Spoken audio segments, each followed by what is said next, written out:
ఇప్పుడు మకర రాశి వారి గురించి తెలుసుకుందాం. మకర రాశి అనగా ఉత్తరాషాఢ నక్షత్రంలోని 2, 3, 4 పాదాలు, శ్రవణ నక్షత్రంలోని 4 పాదాలు, ధనిష్ఠా నక్షత్రంలోని 1, 2 పాదాల వరకు మకర రాశి కింద పరిగణింపబడుతుంది.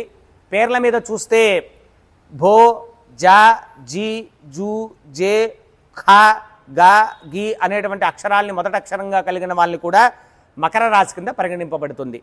మకర రాశి వారికి ఆదాయం 8, వ్యయం 14, రాజపూజ్యం 4, అవమానం 5 కింద ఉంది.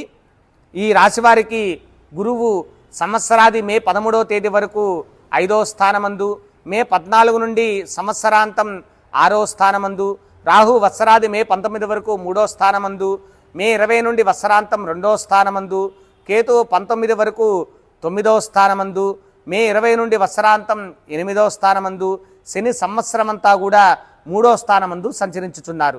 వీరికి సంవత్సరమంతా శని, మే 19 వరకు గురువు, రాహువులు అనుకూల స్థానాల్లో సంచరించడం ద్వారా ఆర్థిక అభివృద్ధి, వృత్తిపనుల యందు అనుకూలత, సంకల్పించిన పనులు నెరవేరడం, కుటుంబ సౌఖ్యం, ధనధాన్య సమృద్ధి, అలానే మంచి ఆహ్లాదకరమైన జీవితాన్ని పొందడం, పుణ్యక్షేత్ర దర్శనాలు, తలచిన పనులు చక్కగా నెరవేరడం, నూతన పరిచయాలు ఎక్కువవ్వడం, ఆధ్యాత్మిక కార్యక్రమాల్లో పాల్గొనడం, భూ వ్యవహారాల యందు అనుకూలత, విద్యార్థులు మంచి ఉత్తీర్ణతను సాధిస్తారు, ఉద్యోగ, న్యాయవాదులు, ఉపాధ్యాయులు వారి వారి వృత్తుల యందు మంచి ఉన్నత స్థానాన్ని పొందుతారు, వ్యవసాయదారులు అధికమైన పంటలతో సుఖ సంతోషాల్ని పొందుతారు.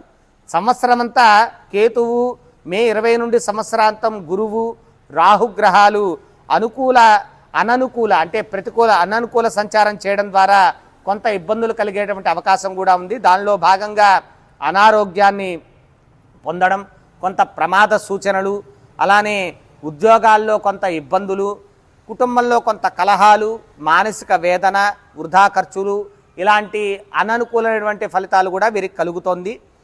ప్రతికూల సంచారం చేస్తూ ఉన్నంత వరకు కూడా ఏదైతే వీరు అననుకూలమైనటువంటి సంచారం చేత గురువు, రాహువు, కేతువు జపాతులు చేయించుకోవడం, విష్ణు సహస్రనామ స్తోత్ర పారాయణం, హనుమాన్ చాలీసా పారాయణము, ఇట్లాంటి పారాయణాలు చేసుకోవడం ద్వారా భగవంతుడి యొక్క అనుగ్రహం వల్ల వీరికి ఈ మకర రాశి వారికి శుభ ఫలితాలు కలిగేటువంటి అవకాశాలు ఉన్నాయి.